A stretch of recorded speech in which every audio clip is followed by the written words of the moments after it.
This material is made available to you by or on behalf of the University of Melbourne under Section 113P of the Copyright Act 1968. It may be subject to copyright. For more information, visit the University Copyright website.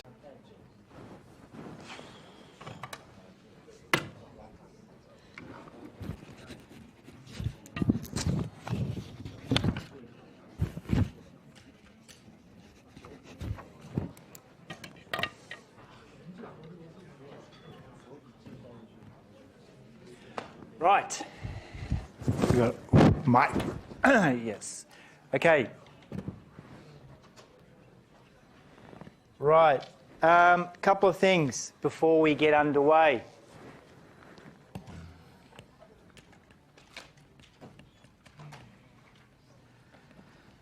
What order should I do these in? First one.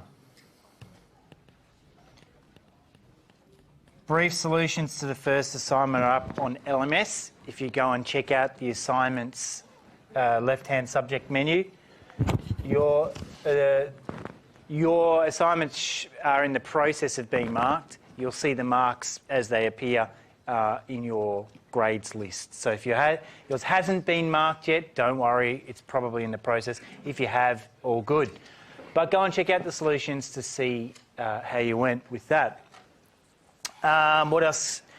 So assignment 2 will be coming out on Monday, right? Because Monday's week 8 as well. So stay posted for that. I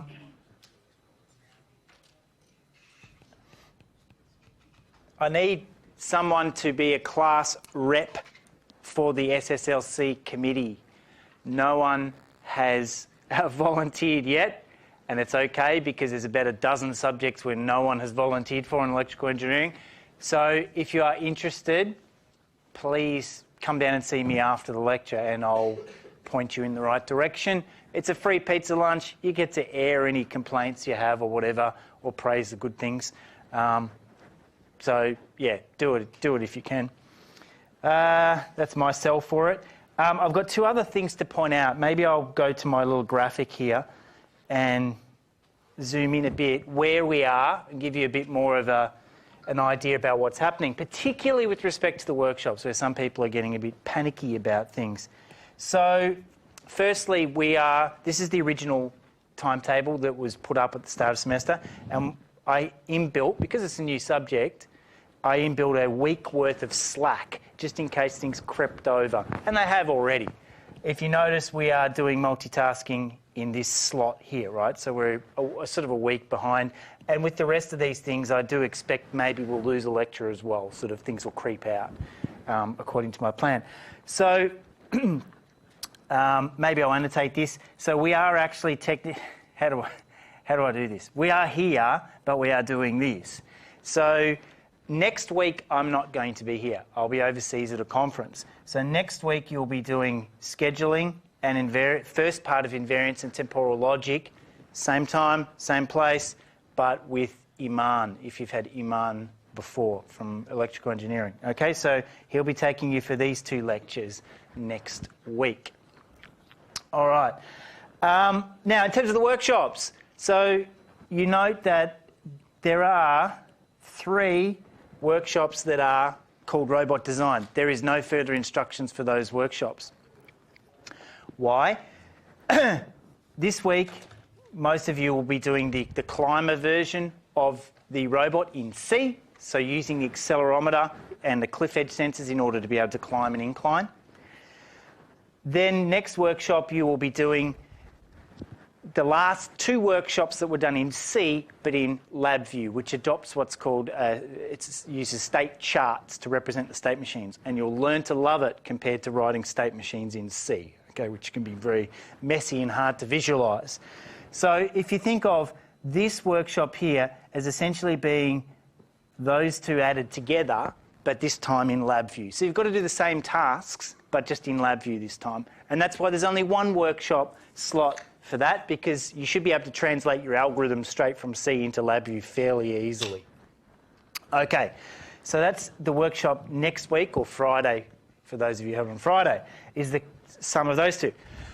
Now, so what then remains of the last 3 workshops? So after, or towards the end of this workshop here, I'm going to release the specifications for the obstacle course avoidance. Okay, and that's going to be your goal for 3 workshops where it's your own free time. Right? No assessment, you turn up and you refine your robot algorithm. Okay? So I'll give you the specs here, and then you've got 3 weeks to refine things. Obviously, if you've done the work back over here, then you'll be able to translate that, and that's a good basis for you to keep working. Now, here's the bonus.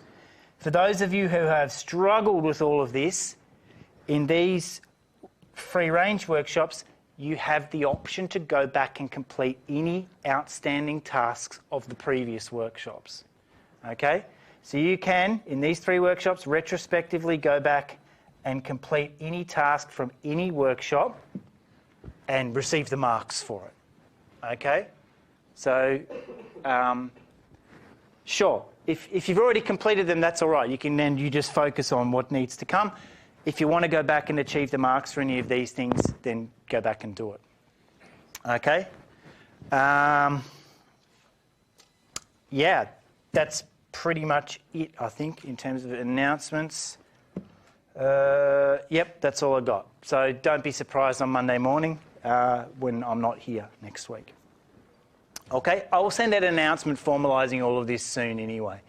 Just thought I'd let you guys know, hey, you're here on a sunny day, you might as well hear it first. Okay, so topic of today's lecture is multitasking. And you might know a little bit about multitasking from these friendly things. I'm going to show you why inherently in time-critical situations, and computers, general-purpose computers, are not time-critical, even though maybe you want something done overall very quickly, each task may be done in a different order at different times in order to get the result done. And that's what these things do. Okay? But for an embedded system, it's very important that particular tasks are done in particular known times with predictability. So way back when we looked at interrupts, we were looking down at the base level. This is like a bare bones, bare metal system, no operating system down the bottom here. It's a processor, and it has very rudimentary mechanisms for running concurrent code, and that's called interrupts. Right? It gives you the sense of things running at the same time. You get an interrupt, you go and stop what you're doing and go and service that, and then you come back. And to the outside, that just looks like a couple of sort of tasks have been interleaved in some sort of way. Up the top here of the hierarchy, we looked at synchronous composition of machines. Okay, so that's like sort of at the top of the hierarchy. In between, we have multitasking, which involves processes, threads, and passing messages. Now, what I have to point out is that all this stuff in the middle here is reliant on an operating system, and typically this stuff down here is what we call a bare metal embedded system.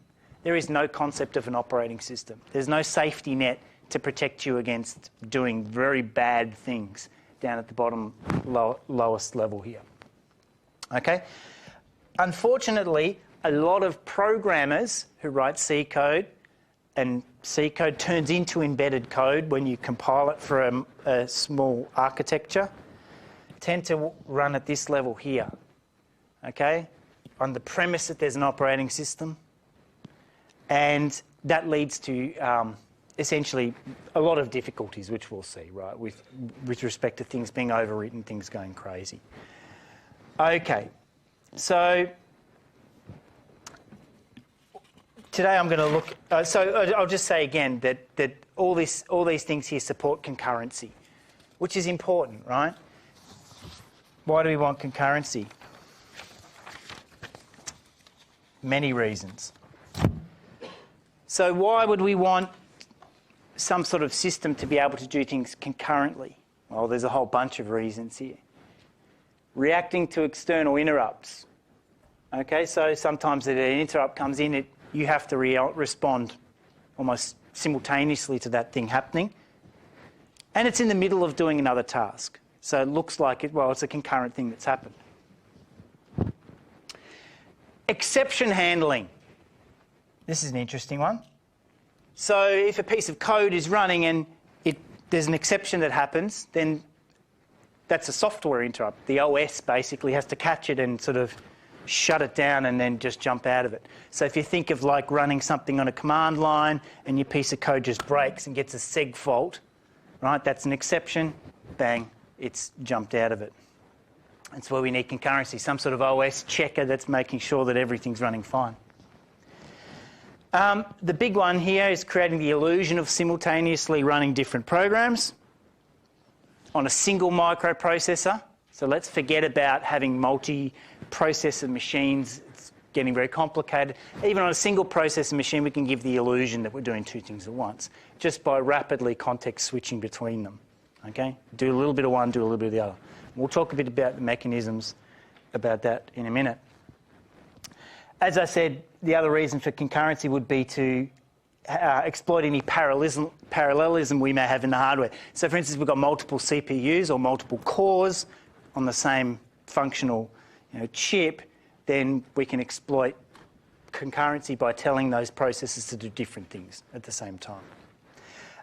That also happens with different functional units as well. So we might have one CPU, but we might have two GPUs or something like that. If you're doing image processing or something like that, sure, you can then pass instructions to those things and they're doing them concurrently.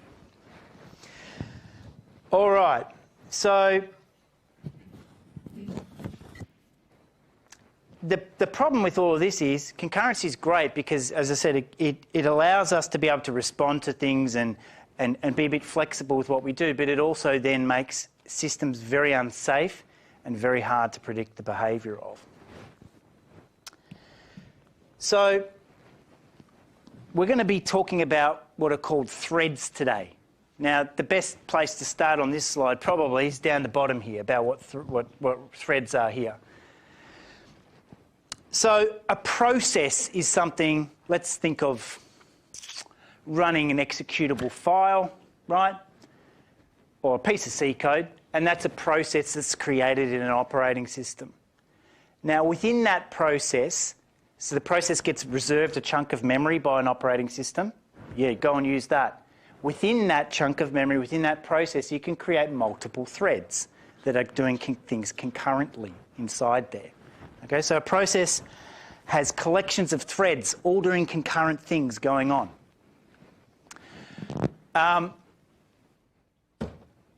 Processors can't see the memory space of another processor. An operating system will lock down a particular processor's memory space. But the threads, they can all see each other's memory space within the process. Okay, that's good because we'll need to have shared variables and things, but it's bad as well, as we'll see. Okay, so if you don't have an OS, how do you actually have the concept of having threads? Right, multiple pieces of code running at the same pseudo at the same time. If you don't have an operating system, you need some sort of timing mechanism. Software has no inherent timing in it. If you've ever written C code before, there's no seconds or anything in there. There's no T anywhere in there, right? It's just some stuff that runs.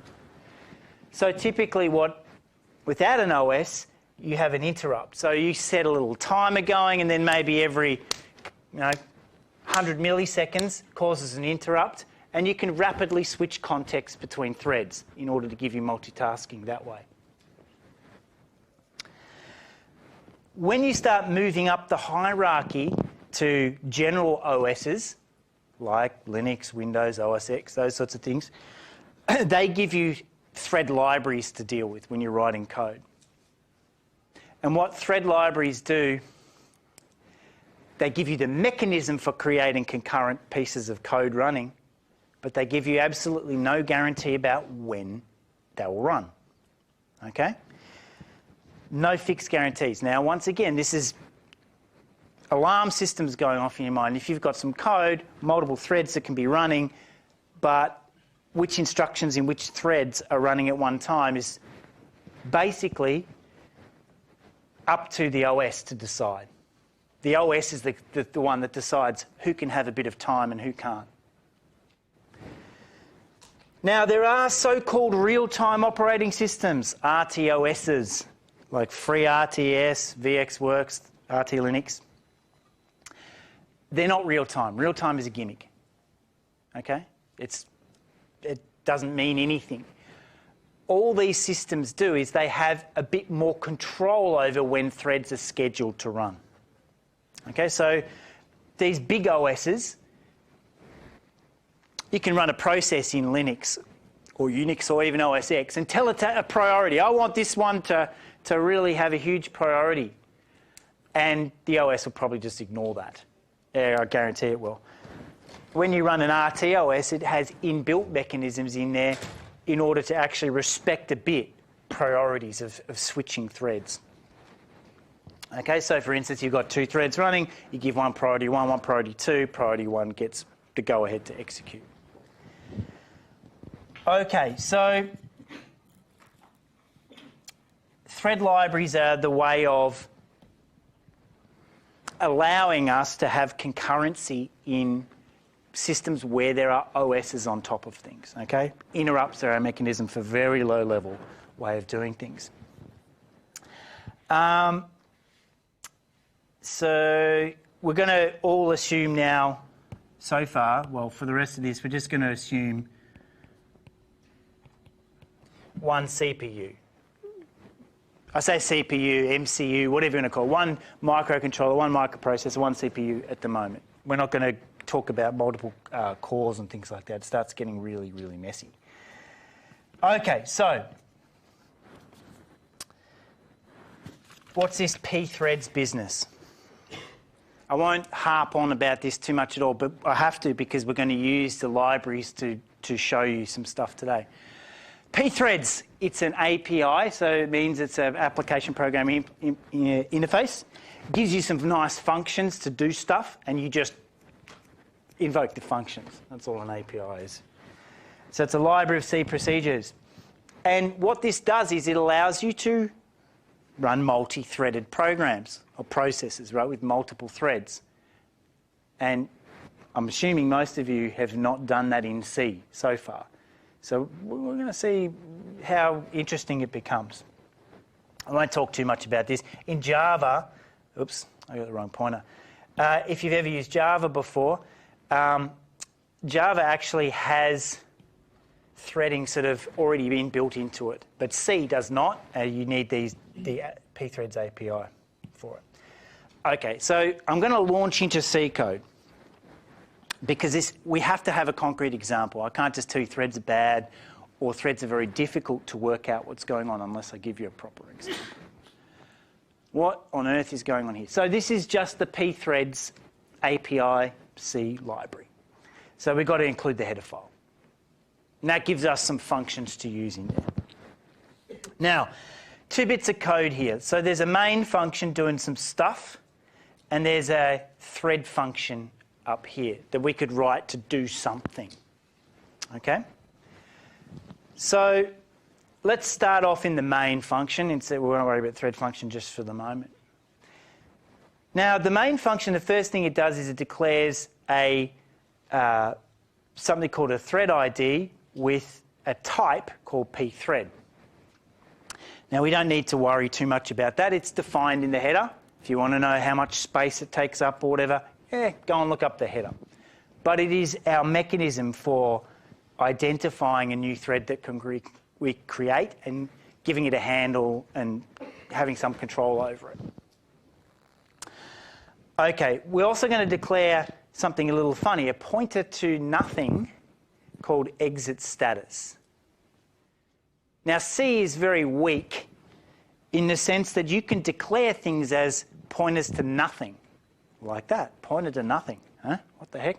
Because later on, well, the exit status of our of our little thread function could be anything, and we can cast that to maybe an integer or something else. So we're just going to leave it as pointed to nothing, and it'll be pointed to something later on. Okay, so this is going to be the value here, some value here, which we will be updating or manipulating within a thread. Okay, and we could have multiple threads updating that value, potentially. Right? Remember, threads can coexist where they can share variables across them. That's very useful when we have multiple sensors, say, reporting some data, which we'll see later on. We need to share variables. Okay, so here's our value. Let's give it some initial value, whatever. This is the inbuilt library function that creates a new thread. And it registers it. So you invoke it with some arguments. Okay, you've got to give it a thread ID. You give it its address. You also then pass in the function name of where the code is that comprises the actual thread. Okay, so it's called thread function. Very unique here. And we can also then pass in any values that we've declared in the main function into here to do stuff too. Okay? Now, immediately when you call this function, it registers this as being a thread, this function, and it may or may not run straight away. When you're creating threads, we've got to remember here, if we're inside we've got an operating system underneath us, and we want to create a thread, we are still appealing to a higher authority, which is scheduling when the threads run. Okay? And switching between when do you want this one to go, that one to go, switching, suspending, running. Okay? So all we're doing here is we're just registering it, saying, yep, this is going to be a new thread. That's the function that's going to run. We're going to pass some values into it. Okay, then we can do some stuff, right? Whatever we want to do here. Just, I don't know, calculations or whatever. And when is this thread actually run? Well, it runs when the thread scheduler wants it to do. So it will suspend main sometimes on a uniprocessor machine and run a bit of this and maybe suspend this and go back to main, and right, it's giving equal time to main, the main function, and that thread function up the top there.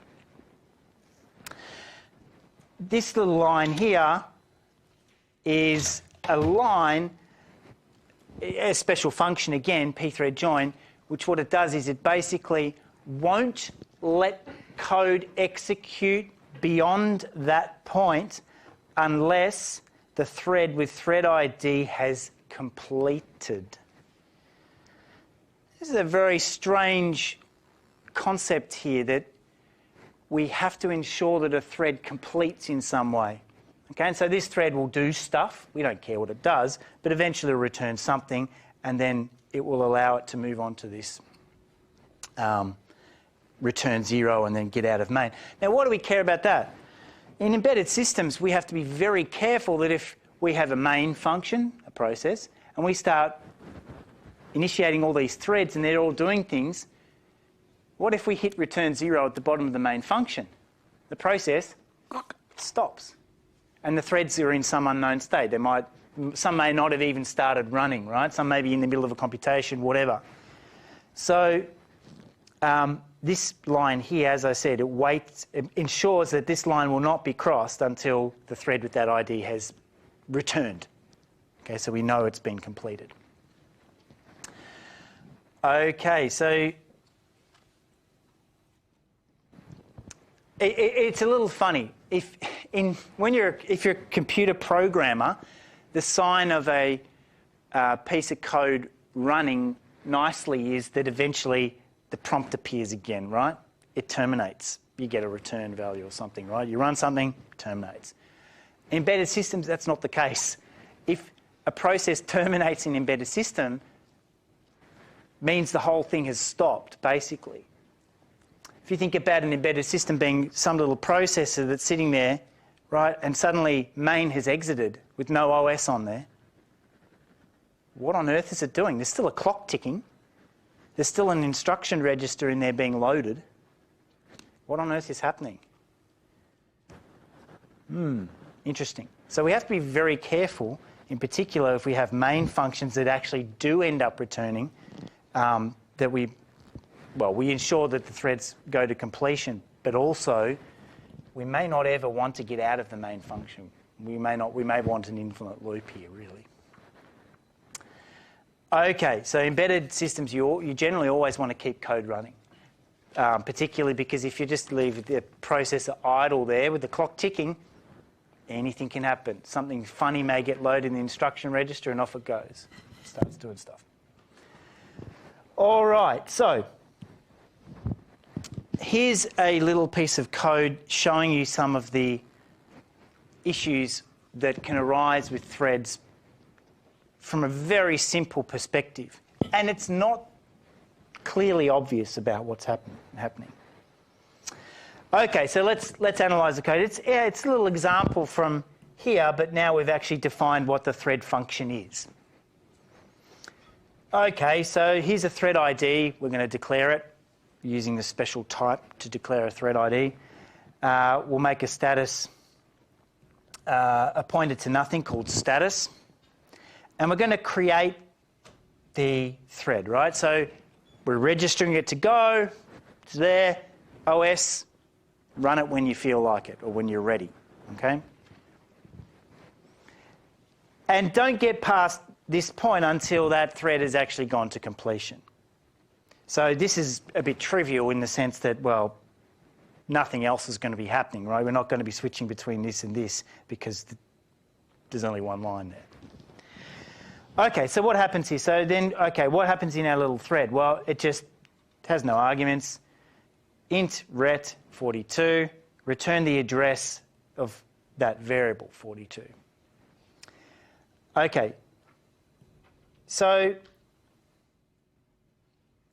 that has been what's returned. This is the status thing. So remember back here I said that your threads can return anything you like, but typically we just declare it as a pointer to void until we actually give it meaning in the function. Same here. Pointer to nothing, called status, and then the return value is passed back through into here, okay? So status is overwritten with the address of where 42 lives. It's a bit convoluted, but we've got back to here, and essentially, when we're down to here, right, we have the address of something on the stack inside a thread. Remember, any variables that are created inside a function are created on a local stack for that function. Okay? We've created it, we've done nothing to it, we've returned, and we've passed the address where that is. So we could always access it by dereferencing ret, right? So we get back to here. Now what I want to do is I want to cast that pointer, the address, back to an integer because I just want to print 42 because, you know, why not?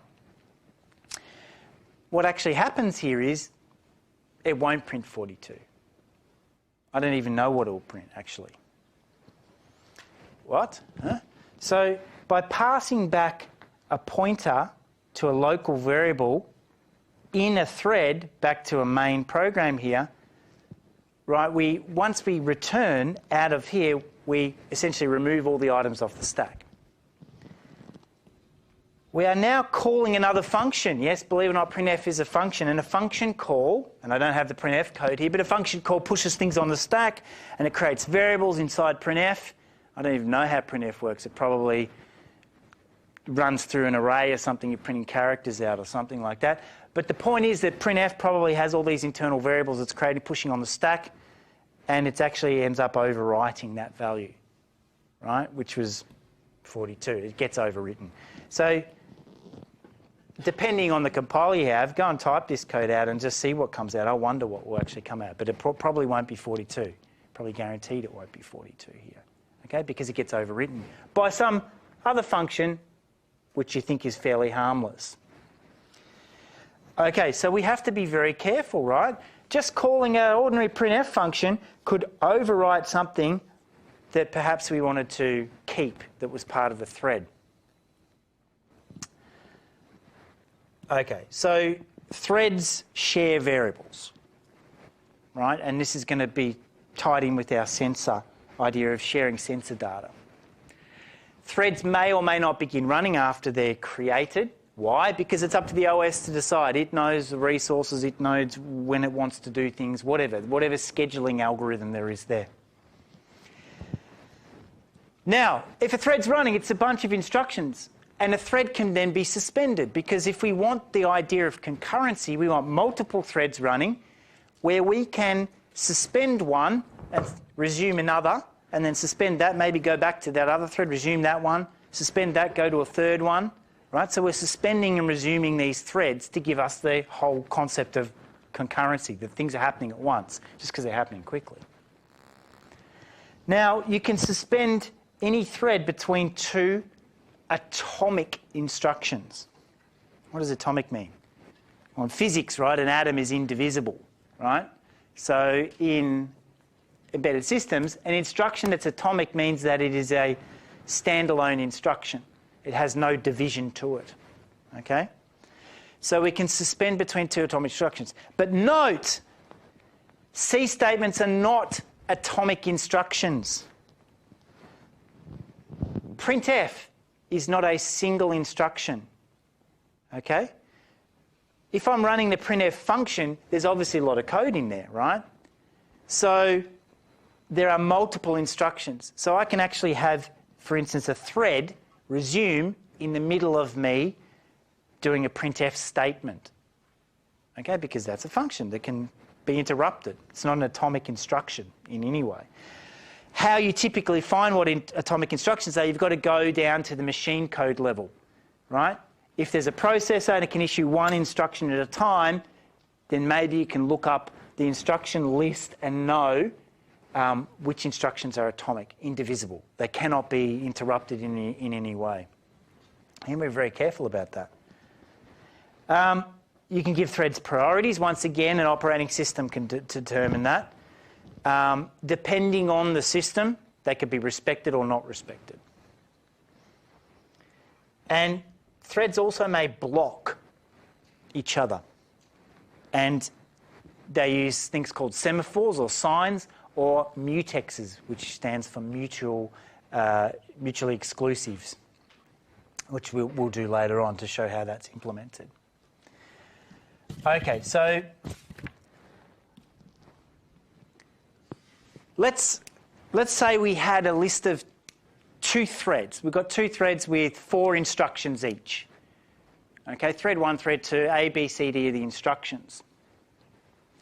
And we can represent these, if these are atomic instructions, right? It means that they're indivisible. We can represent these things as state machines, extended state machines, a composition of them side by side. And how do we actually, if we're a thread scheduler, think of us now as being looking down on this, there's a big machine in grey. If the machine reacts, who reacts, thread 1 or thread 2? Well, we might choose, say, interleaving semantics. We can't have both of them react. We'll choose A or B, or thread 1 or thread 2, I should say here. Okay, so we've got this instruction orders here. So we choose one machine to react and look at its guards. Right? If its guard's satisfied, then it reacts. If its guard's unsatisfied, it doesn't happen. Another reaction comes in, we choose thread 1 or thread 2 to react. But to answer questions where we have dependencies based on the instructions in other threads. So for instance, if thread 1 is instruction B1, it's not allowed to advance till C1 until thread 2 is instruction B2. We get some quite complicated interbehaviour between these two machines. It means that checking for correct operation becomes difficult. We have to compute reachable states, and even then it gets quite messy how to do that.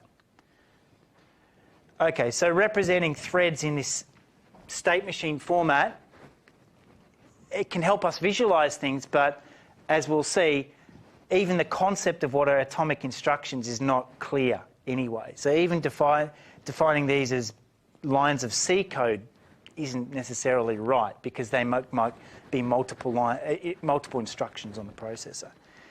I'll give you a really nice example to show you a highly safety critical system and where threads basically would never work. Well, wouldn't work nicely in this case. Okay, so an aircraft engine, right? It's got a bunch of sensors on there, measuring anything you like, pressure, RPM, whatever, temperature all over it, all that sort of stuff, right? So the aircraft engine's running its own internal diagnostics as well, and what it does is it publishes its data on a local network inside an aeroplane. The aeroplane's network is called the ARINC network, ARINC, if you're interested in the standard that uses. And you can imagine up this end of the plane here, right, you've got a whole bunch of displays, and you've got tons of sensors reporting at different intervals, and you need to be updating the displays at particular times. This is what's called an observer process. So what happens here is these sensors are all publishing periodically using a particular thing called the observer pattern. We then determine which values to be displayed on the displays, or these sensors are also not just going to a display, right? They're also going to control systems as well, right, which are autonomous. Right? The pilot doesn't have to see some of the stuff there. Okay? So this is essentially, it's got like a sort of a concurrent thread model going on here, right? Where these things are being updated, right, being serviced at particular times. These displays here then receiving the data and updating at different times as well. So there's concurrency going on, right? A lot of things are happening at once in an aeroplane. So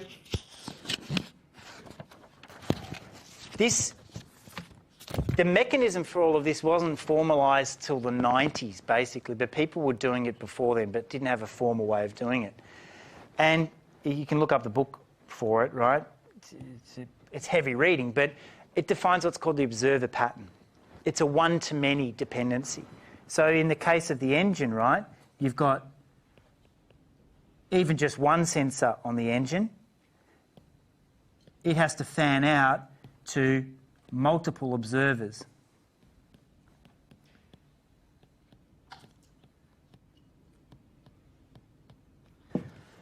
Okay, so it's a one-to-many dependency between observer objects. So it means that if a sensor changes state, and this is where concurrency is going to come in, if a sensor changes state, all of the observers have to be told that it's changed state. Okay? In which order? Well, these are going to be threads, right? Told that it changes states and then have to update their values. Now we get some strange behaviour, right? If a sensor changes its value and we're updating the observers and then it changes its value again, we get some, we have to think about what that means in this context. All right, so I'm going to show you a bit of code that implements this observer pattern, right? This one-to-many approach. And how it implements it, it's going to implement it using threads and linked lists. Has anyone seen linked lists before? Okay, a linked list is a very nice data structure that basically, the idea is each element is connected to the next element by pointers. So let's just think of it as a list of items. Let's not even worry too much about pointers and stuff. Okay, so there's 3 bits in this little program here. We have a global variable called value. Now this global value could be updated by some process. Now we're going to have multiple listeners that are listening to this value, and they're going to be informed when the value changes, and they're going to do stuff based on that value change. Okay? Update the screen at some rate. Turn on the fire extinguisher if there's a fire in the aeroplane, right? Whatever. But they'll be notified when it happens. There's a procedure here to add a listener. So we're going to have a big list of listeners. So this is just a function that we're just going to add a listener and it tacks it onto the end. It uses a linked list to do this, but maybe we won't worry too much about that. We have a procedure to update the value that's shared amongst all the sensors. And we have a procedure to call when we notify them, okay? So this is going to be called print, right? So this is when they're notified, they're going to then go and invoke that function. So in a little bit more detail, once again, I won't, because you're not familiar with linked lists, but this is how it's implemented. You have a special structure that contains a listener and a pointer to the next listener. Okay, that's all it is. So the listener object and then pointed to the next one, listener object, pointed to the next one, listener object, like that. That's what a linked list does. If it's empty, you point to nothing, basically. The tail of the list is always empty, and the head of the list is empty. Okay, so how do we add someone to the list? Add a new listener to the list of things that can be listening to this sensor. Well, what we do is we basically reallocate the linked list by allocating some memory space, tacking it onto the big table of listeners that can listen to this sensor. The bit that's a bit more important here is what do we do when we update the value? So if you call this update function with a new value, let's give it some values, right? Value of 10, it was 10. We need to update it to 12, right? Something's measured and it's now 12. We then invoke this function. We pass in the new value. The value gets overwritten, the global variable, good. And then we notify the listeners by iterating over the linked list of listeners. So, what does that mean? So think of that linked list as the function names, if you like, of all the things that need to be updated based on that updated sensor value, okay? And all this does is it goes and dereferences those, so it calls the functions and passes in the new value to process it. It's the simplest way I can explain that, okay? So it just goes and notifies all of the functions to process the data. So maybe it'll make a bit more sense if we draw it out as a state machine, an extended state machine like this, where these states correspond to lines of code inside the function there. Now, we're really interested in the update function and what can happen in the update function. So what I just explained before, you're sitting there idle. If that variable is changed, we then proceed to 31. We start notifying the listeners, okay, by going to the head of the list of people that we need to, things that we need to notify, and we iterate over them. So this is essentially this little path here, the iteration over all of the listeners by calling the listeners. That's our output, dereferencing the listener name, function name, calling these functions, and then finally when we've called all the functions, we go back to idle. That's the procedure.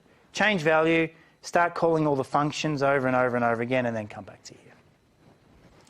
Okay. Now, will this work in a multi-threaded context, assuming a single processor? Now, the answer is no, basically, and the answer is there will be unexpected things happening. So let's have a look. I'm going to focus in on the add listener procedure. So far there's no such thing as multi-threads or anything in here just yet, right? We've got a list of things we can update. We've got a value, we pass it off to them all, and then we basically then go back to this idle state. Now, this is actually the procedure for adding a listener to the list. So systems can subscribe to values and unsubscribe from the values. They make a request to get added to the list, and they can actually make a request to get pulled off the list. Complex thing in aeroplane, right? Sometimes particular subsystems don't need that data, and sometimes they do, so they can subscribe and unsubscribe from the data.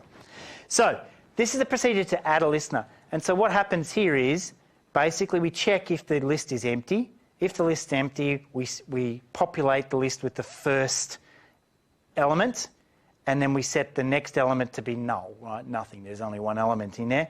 And then the tail of the list is the head of the list with one item. Otherwise, we construct on the tail of the list the new function to call, basically, the thing to be notified, and we link it into the rest of the list. Okay? Once again, I can't go into too much detail if you're not that familiar with linked lists. But what will happen here? So let's imagine we've got a multi-threaded environment. What does multi-threaded mean? Well, it means that anywhere in a piece of code you can get suspended and something else can go wrong. The entire state of the universe can change in just one instant. So if we're in the add listener procedure, so some new system is wanting to subscribe to a value. I want to be notified when it changes, right? So we're going to add it to the list. Now we go through here, and we may be in the process of adding it to the list, and then, context switch, we suspend this process, or this function here, right? If it's a thread, we suspend the thread. And we go and do something else. Now what if, as we're adding a new listener to the list, we get a suspension of that thread and another listener is adding itself to the list? So that's now the active thread, right? You've got multiple versions of this thread running, but you have been suspended in the process of fixing the list. To add to a linked list, you've got to be very careful. You've got to put the element on the end, create a pointer, create an element, a new element, and link it to the previous element. But what happens if, as you're doing that, you get interrupted?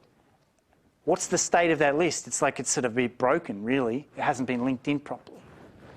Okay, so if anywhere in either the creation of the linked list or the adding of something to the bottom of it, you get interrupted, you're basically stuffed, right? Something else will override it. You'll end up, the sum total of this is you'll end up with either a sensor that hasn't been subscribed to the list, not a sensor, a system that hasn't been subscribed to the sensor value, or you'll end up with one that thinks it's been subscribed and it hasn't, or one that's just been removed, right, been overwritten. So it's very dangerous, right? If you've got a system that's reliant on a sensor value, it's never going to be told that it's updated anymore. That's dangerous, very dangerous. So how do we get... Can you catch this testing? No, you can't. You can't catch this in testing.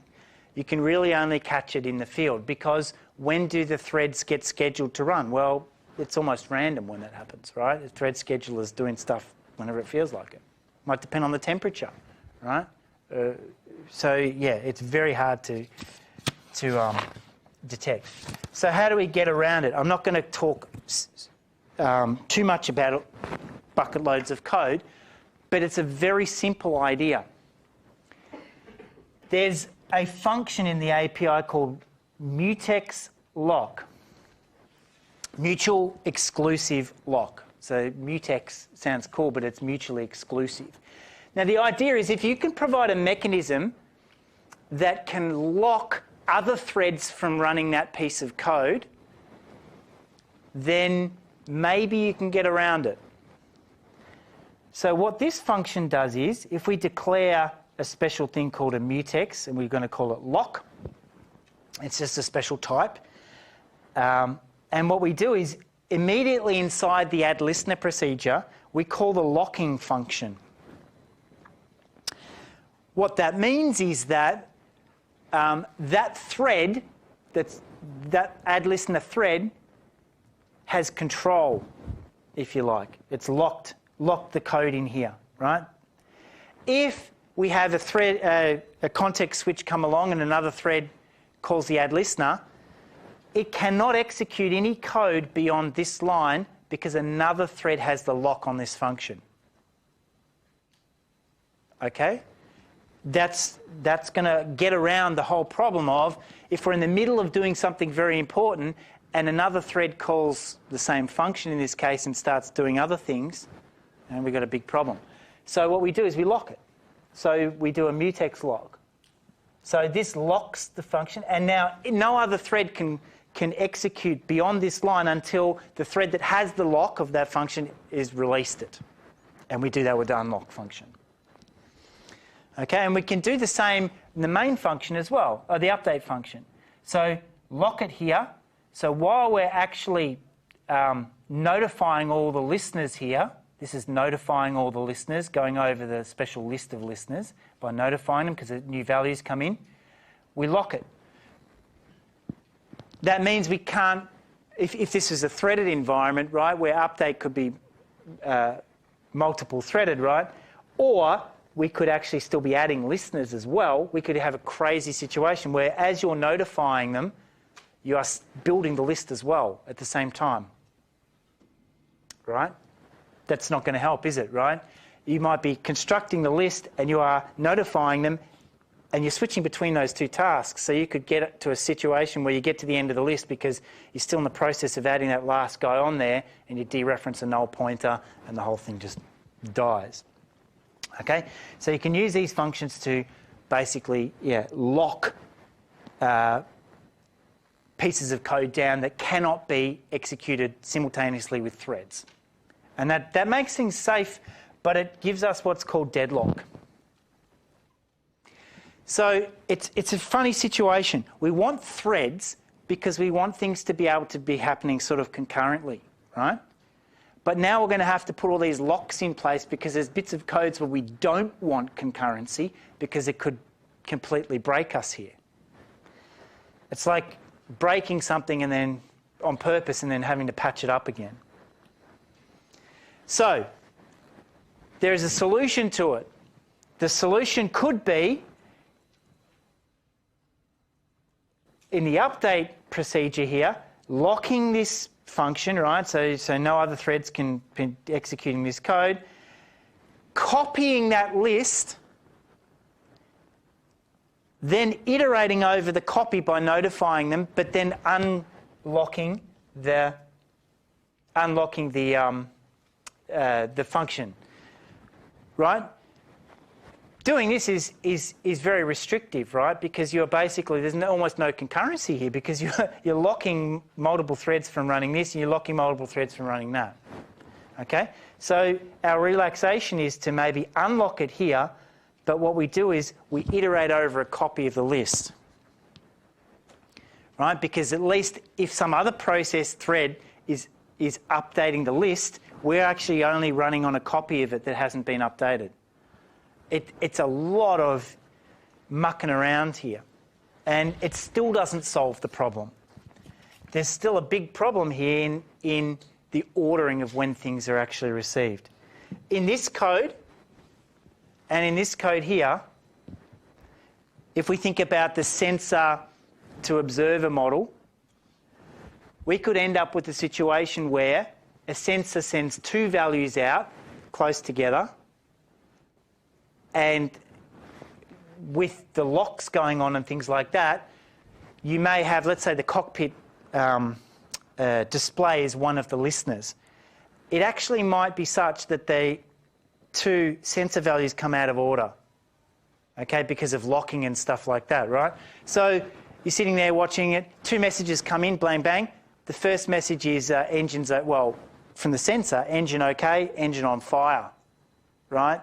And because of the context switching, the locking that's going on here, they actually end up arriving out of order. So you see a momentary engine on fire light, goes out, engine's okay. But the state of the system is that the engine is really on fire, right? Okay, because the update has been broken. There's much more detailed explanation in the book about that example, going through why there are issues even with the mutex locks. The problem is that we, as humans, are not used to thinking in terms of concurrency. we're overwhelmed by it, but actually it's very easy to reason about sequential code where there's only one thing going on at any one time. When we try and deal with concurrency, even simple stuff, it becomes just totally overwhelming. But the funny thing is, in the physical world,